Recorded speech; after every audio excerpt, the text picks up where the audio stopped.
ও এমন পায়ে পেলকাটা গেঁথেছে, রক্তই রক্ত হয়ে গেছে। দেখো কি অবস্থা, জুতোতে পর্যন্ত হয়ে গেছে, রক্তই রক্ত হয়ে গেছে। দেখো বেলকাটা এমন পায়ে গেঁথে গেছে, যে এখানে খেলা করছিল, বেল কাঁটাটা পায়ে গেঁথে গেছে।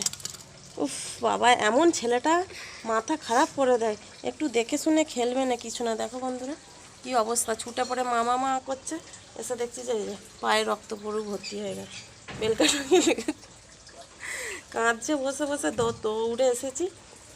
এটা ওপরে তোলা ছিল, কিভাবে পড়ে গেছে, পাখিতে ফেলে দিয়েছে।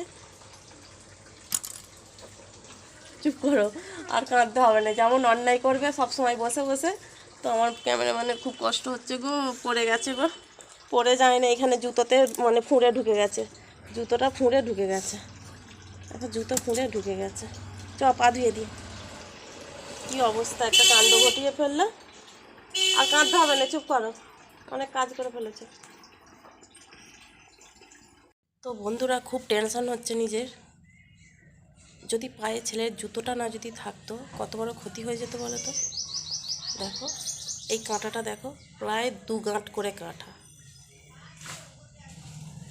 জুতোটা ছিল বলে অনেকটাই পরিত্রাণ, না হলে পায়ের এফুট থেকে ওফুট হয়ে যেত, বের করাও খুব দুষ্কর হয়ে যেত, পায়ের মানে ভেতরে ঢুকে যেত।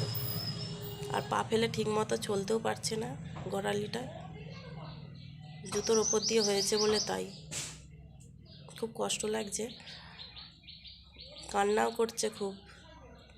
ঘরে বস করিয়ে রেখে দিয়ে এসেছি, তো ডাক্তারখানায় নিয়ে যেতে হবে। কাঁটাটা দেখো, তো পরিষ্কার জায়গাতে তোলা ছিল, এখানে মন্দির আছে, মন্দিরের ওপরে চালেতে তোলা ছিল, অ্যালবেস্টারের উপরে।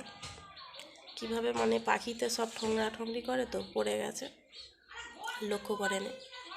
কত বড় বেল কাঁটাটা,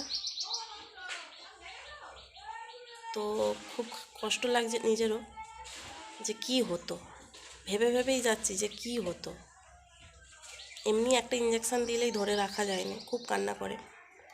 আর এটা যদি মানে ডাক্তারের কাছে নিয়ে গেলে যদিও অসার করে করতো, তবুও তো কতটা কষ্ট হতো বলো।